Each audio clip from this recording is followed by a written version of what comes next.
శ్రీ దుర్గాదేవి జ్యోతిష్యాలయం ఎక్కడి వారికైనా ఒక్క ఫోన్ ద్వారా వెంటనే పరిష్కారం చూపబడును.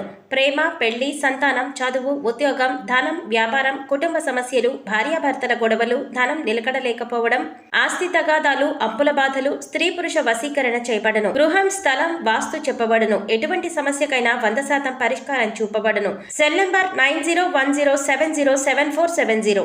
ఓం శ్రీ మాత్రే నమః. ఛానల్లోకి స్వాగతమండి. సింహరాశి వారికి అదృష్ట సమయం వచ్చేసింది. ఎంతో కాలంగా మీరు ఎదురు చూస్తున్న 8 శుభవార్తలను వినబోతున్నారు. ఏప్రిల్ 6వ తేదీ శ్రీరామనవమి తరువాత ఈ శుభవార్తలు మీ జీవితంలో ఆనందాన్ని తీసుకువస్తాయి. మరి ఏప్రిల్ 6వ తేదీ శ్రీరామనవమి తరువాత ఈ రాశివారు వినబోతున్న ఆ శుభవార్తలేంటి? ఈ శుభవార్తలు వినటానికి ముందు మీరు ఎటువంటి ప్రవర్తన కలిగి ఉండాలి? ఎవరితో మీరు జాగ్రత్తగా ఉండాలి? అలాగే ఏ దేవతారాధన చెయ్యాలి అనే అంశాలతో పాటుగా ఈ రాశి వారి గురించి కొన్ని ఆసక్తికరమైన విషయాలను ఈ వీడియోలో మనం వివరంగా తెలుసుకుందాం. కానీ అంతకంటే ముందుగా మీరు కనుక మన ఛానల్ని ఇప్పటివరకు సబ్స్క్రైబ్ చేసుకోకపోతే సబ్స్క్రైబ్ చేసుకుని పక్కనే ఉన్న బెల్ ఐకాన్ నొక్కి ఆల్ సెలెక్ట్ చేసుకుంటే మేమిలాంటి వీడియోస్ అప్లోడ్ చేయగానే ముందుగా మీకు నోటిఫికేషన్ వస్తుంది. అలాగే వీడియోని ఎక్కడా కూడా స్కిప్ చేయకుండా చివరి వరకు చూస్తేనే మేమేం చెబుతున్నామో మీకు పూర్తిగా అర్థమవుతుంది. ఇక వివరాల్లోకి వెళ్ళిపోతే మిగిలిన రాశులన్నింటికంటే కూడా ఈ రాశి వారిని చాలా ప్రత్యేకమైన వారుగా జ్యోతిష్య శాస్త్రంలో చెప్పబడి ఉంది. మరి ఈ రాశివారు ఎందుకంత ప్రత్యేకమంటే వీరికున్నటువంటి సహాయం చేసే గుణం, కార్యదీక్షత, కార్యదక్షత, సమయపాలన వంటి అనేక అంశాలను కలిగి ఉండటం వల్ల ఈ రాశివారు అందరికంటే ప్రత్యేకమైన వారుగా చెప్పవచ్చు. అయితే ఈ రాశివారు ఈ సమయంలో జాగ్రత్తగా ఉండాలి. ఈ సమయంలో మీరు చేయవలసిన పనేంటంటే ముఖ్యంగా మీరు ఎటువంటి పరిస్థితుల్లోనైనా మౌనంగా ఉండటానికి ప్రయత్నించండి.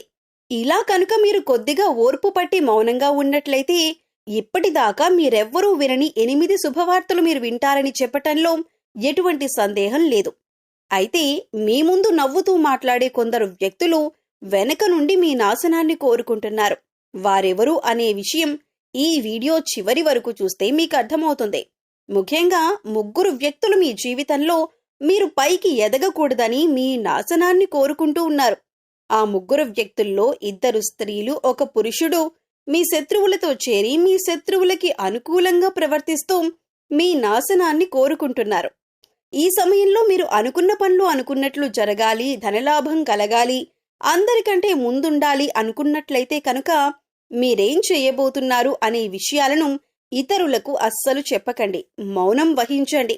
ఎందుకంటే మీరు జీవితంలో ఎదగటం ఇష్టం లేనివారు ఖచ్చితంగా మీ మాటలు వింటే మీ నాశనాన్ని కోరుకుంటారు. అంతేకాదు ఈ సమయంలో మీరు ఈ కొన్ని జాగ్రత్తలు పాటించినట్లయితే ఖచ్చితంగా మీరు శుభవార్తలు వింటారు. కుటుంబంతో సంతోషంగా ఉంటారు. ఏ ఒక్క దేవుణ్ణి ప్రార్థిస్తే 2 దేవుళ్ల అనుగ్రహం కలుగుతుందో మీకు తెలుసా? అదేనండి, రాముణ్ణి ప్రార్థిస్తే హనుమంతుల వారి అనుగ్రహం కూడా మీకు కలుగుతుంది. ఇక వీరిద్దరి అనుగ్రహం ఉంటే ఈ రాశివారి జీవితం 3 పువ్వులు 6 కాయలుగా మారిపోతుంది. మరి ఆంజనేయ స్వామి వారికి ఇష్టమైన మంగళవారం రోజు మాంసాహారం తినకుండా రాముల వారిని అలాగే హనుమంతుల వారిని ప్రార్థించినట్లయితే మీ మనసులో ఉన్న కోరిక త్వరగా నెరవేరుతుంది. అంతేకాదు ఇలా చేయడం వల్ల రాముల వారి అలాగే హనుమంతుల వారి అనుగ్రహం కూడా మీపై పరిపూర్ణంగా ఉంటుంది అని చెప్పటంలో ఎలాంటి సందేహం లేదు. ఇక అనేక రకాలుగా శని దోషాలతో బాధపడేవారు, అంటే ఏలినాటి శని, అర్ధమ శని, అర్ధాష్టమ శని, ఇలా అనేక రకాలుగా శనితో కలిగే ఎటువంటి దోషాల నుంచి బయటపడాలి అన్నా మంగళవారం నాడు ఆంజనేయ స్వామి వారిని విశేషంగా పూజించాలి. మరి ఇటువంటి పూజ చేసేటప్పుడు మాంసాహారం తినకుండా చేస్తే విశేషమైన ఫలితాన్ని పొందుతారని పండితులు చెబుతున్నారు. ముఖ్యంగా ఉదయాన్నే, అంటే భోజనం చేయటానికి ముందే పూజ ముగించుకుంటే మంచిదని తెలియజేస్తున్నారు. ఈ వీడియోని మీరు చివరి వరకు చూస్తేనే మీరు చేయకూడని తప్పులతో పాటుగా ఏ వ్యక్తులతో మీరు దూరంగా ఉండాలి అనే అంశాలు మీకు వివరంగా తెలుస్తాయి. అలాగే వీడియో నచ్చితే లైక్ చేసి మన ఛానల్ని సబ్స్క్రైబ్ చేసుకోవడం మర్చిపోకండి. ఇక రెండవ తప్పు మీరు చేయకూడనిది ఏంటి అంటే మీరు కోపాన్ని అదుపులో ఉంచుకోవాలి. అలాగే కోపంలో ఉన్నప్పుడు ఎదుటివారిని ఎంత మాట పడితే అంత మాట అనకూడదు. అలాగే ఎదుటివారిని దూషించకూడదు. ముఖ్యంగా మీ దగ్గర లేని వ్యక్తి గురించి ఎదుటివారితో నెగిటివ్గా చెప్పకూడదు. అలాగే వాడకూడని పదాలు వాడుతూ ఎదుటివారిని దూషించటం కూడా మానుకోవాలి. ఎప్పుడైతే మీరు వాడకూడని పదాలు వాడతారో అది ఇంట్లో కానీ, మీరు పనిచేసే సంస్థల్లో కానీ, ఇరుగు పొరుగు వారితో కానీ ఎక్కడైనా సరే ఇటువంటి పదాలు వాడినప్పుడు లక్ష్మీదేవికి ఆగ్రహం కలుగుతుంది. మిమ్మల్ని వదిలి వెళ్ళిపోతుంది. అప్పుడు మీరు పేదరికం అనుభవించవలసి వస్తుంది. ప్రత్యేకించి ఈ సమయంలో మౌనంగా ఉండాలి. ఈ జాగ్రత్తలు తీసుకుంటే కనుక ఈ రాశివారు ఈ సమయంలో శుభవార్తలను ఖచ్చితంగా వింటారు. మీరనుకున్న పనుల్లో విజయాన్ని కూడా సాధిస్తారు. మిమ్మల్ని ఎవరైనా రెచ్చగొట్టినా సరే, అనకూడని మాటలు అని మిమ్మల్ని ఆవేశపరిచినా కూడా మీరు ఈ సమయంలో మౌనంగా ఉండటం వల్ల అనేక ప్రయోజనాలను పొందుతారు అనటంలో ఎలాంటి సందేహం లేదు. కొద్దిగా ఓర్పు వహించినట్లయితే కనుక జీవితంలో మీరు శుభవార్తలను వింటారు. అంతేకాదు, మీరు జాగ్రత్తగా ఉండవలసిన ఇంకొక అంశం ఏమిటంటే, అందరినీ నమ్మి మీరు డబ్బుగా అప్పిచ్చినట్లయితే కనుక మీకు డబ్బు తిరిగి వచ్చే అవకాశాలు చాలా తక్కువగా ఉంటాయి. ఈ విషయాన్ని మీరు గమనించాలి. ఎందుకంటే ఎవరిని పడితే వారిని నమ్మి డబ్బు ఇచ్చినట్లయితే మీ అవసరాలకు డబ్బు లేక మీరు చివరికి ఇబ్బంది పడవలసి వస్తుంది. మనకి ఉన్నంతలో దానం చేయటం, హెల్ప్ చేయటం తప్పు కాదు. కాకపోతే మనం చేయలేని సహాయాన్ని కూడా మీ భుజాల మీద వేసుకుని చేయటం వల్ల మీరు చిక్కుల్లో పడే అవకాశం ఉంటుంది. ఈ విషయాన్ని మీరు గమనించాలి. ఇక 6 అనే అక్షరంతో పేరు మొదలయ్యేవారు ఎవరైనా ఉంటే అటువంటి వ్యక్తుల వల్ల మీ జీవితంలో కష్టాలు అధికంగా వస్తాయి. కాబట్టి అటువంటి వ్యక్తులు ఎవరో మీరు పరిశీలించి అభ్యర్థులకు మీరు దూరంగా ఉండటం మంచిది అని సూచించటమైంది. అలాగే కష్టాల్లో ఉన్నవారికి మీకు వీలైనంతగా సహాయం చేయటం వల్ల మీరు అదృష్టాన్ని పొందవచ్చు. అంతేకాదు, ఈ రాశివారు ఎవరినైనా సరే మంచి పొజిషన్కి తీసుకువెళ్ళాలి అనుకుంటే అలా చేసే శక్తి ఈ రాశివారికి ఉంటుంది. వీరికున్న పలుకుబడిని ఉపయోగించి వీరికి కావలసిన వాళ్ళని అందలమెక్కించగలుగుతారు. వీరు ఎవరినీ కూడా గుడ్డిగా నమ్మకూడదు. మీకు ఏదైనా కష్టం వచ్చినా ఎదుటివారితో చెప్పటం కంటే కూడా ఆ దేవుడి వద్ద చెప్పుకోవటం అనేది చాలా మంచిది. అంతేకాదు, ఒక రకంగా దేవుడి దగ్గర చెప్పుకోవటం వల్ల మీ కష్టాలను దేవుడు విని వెంటనే తీరుస్తాడు. ఎందుకంటే ఈ సమయంలో మీకు దైవబలం కూడా అండగా ఉంది. ఇక మీలో ఉండే నెగటివ్ ఆలోచన కారణంగా, అంటే నేను చేసే పనిలో విజయం సాధిస్తానా లేదా, నేను పనిని కరెక్ట్గా చేస్తున్నానా లేదా అనే ఆలోచనతో ఉండటం వల్ల మీరు చేసే పనిలో పొరపాటు జరిగే అవకాశం ఉంటుంది.